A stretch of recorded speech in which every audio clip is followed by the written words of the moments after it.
Rule 27 vessels not under command or restricted in ability to maneuver.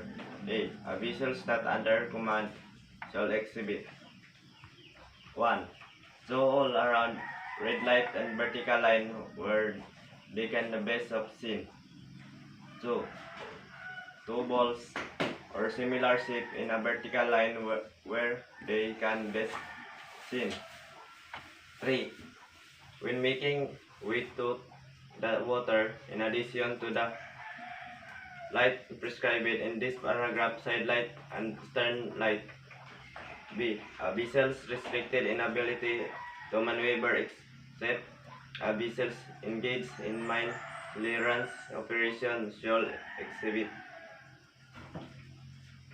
1.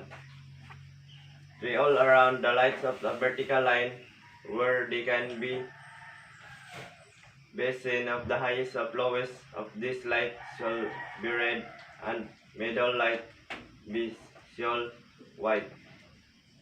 2. Reshape in a vertical line where they can best be seen. The highest lowest of the sea shall be balls and the middle a diamond. When making way through the water, must head light and side lights and stern light in addition to the lights prescribed in subparagraph 4. When at anchor, in addition to the light or shape prescribed in a paragraph and the lights or shape prescribed in a Rule 30. C. A power-driven vessel engaged in towing operations such as severely restrict in towing vessels and hereto in their ability to deviate from their course shall, in addition to the lights or shape prescribed in a paragraph 8 and of this rule. D. Vessels engaged in dredging or underwater operation when restricted in her ability in maneuver shall exhibit the lights and shape prescribed in subparagraph B and 3 of this rule, and shall in addition when obstruction exists exhibit 1. So all around red light or two balls in a vertical line to indicate the side on which of the obstruction exists. 2. So all around green light or the diamonds in vertical line to indicate the side on which another vessel swim pass when at anchor. The light or shape prescribed in this paragraph instead of the light or shape prescribed in the Rule 30. A. Whenever side of a vessel engaged in diving operation make it impracticable to exhibit all lights and shape prescribed in a paragraph of this rule, the following shall exhibit: I. Three all round lights in a vertical line where they can the best seen. The highest and lowest of the lights shall be red and middle light shall be white. 2. The reads replace of the international code flag A not less than a metre in height. Measure shall be taken to ensure its all-around visibility. If a vessel engaged in mine clearance operation shall, in addition to the lights prescribed of a power-driven vessels in a Rule 23 to the lights or shape prescribed for a vessel at anchor in Rule 30 as appropriate.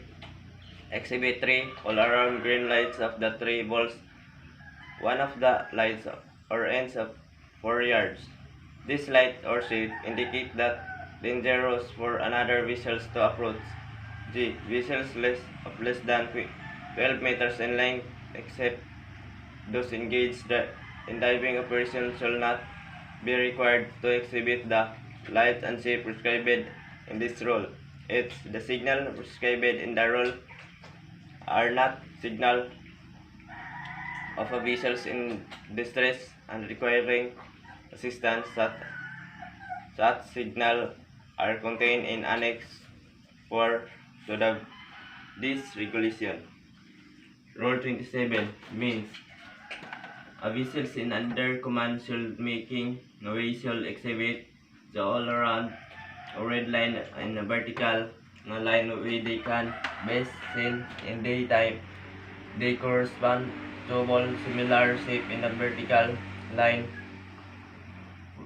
where they can be seen, and if a vessel making without the water side light and starlight in a vessels we can seen that have a vertical red, white and red in a vertical line.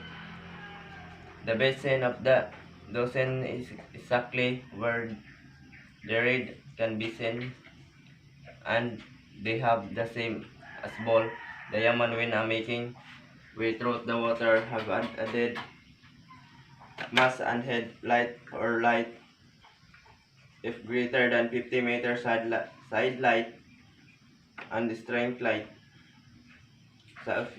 So if you severely restricted, do you path up your restricted inability to maneuver light.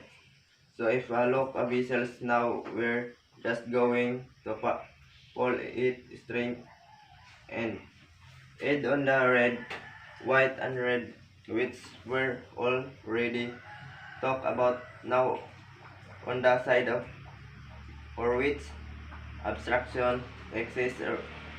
We're going needs to red and light in vertical line, and by they going to correspond with two ball in a vertical line on other side. This which of it safe too fast you needed those two green lights and vertical line that's going to correspond to two diamond in a vertical line by day. So we just take about there's an a whole lot of light and shape, and you think a diver may just be out the little rib or something. If that's the cause of following exhibit 3 all around lights and vertical line where they can be seen. Highest and lowest are red and middle white, so there still got to the zero red, white, red. In addition, you need the rigid replace in the international code flag alpha at least meter in height needed to measure to make sure you can see it all around. A vessels engage imine clearance so addition to their normal power tower in a vessel's light from Rule 23. All the lights are prescribed for a vessels at anchor in Rule 30. So mine clearance basically so power driving a vessels or a normal vessels or anchor, but in addition you are got to show three all around green light, three all ball at or near at the foremost head of the one of each end of the foreyard indicate that is dangerous for another vessel's approach within 1,000 meters of this mine of clearance vessels. So if you 12 meters you don't need to show light and shape. We're not under command of the restricted inability to maneuver unless you're not got driving down. Say the signal prescribed in this rule and not signal for vessel distress and requiring assistance. Those signal are not continue in Annex 4.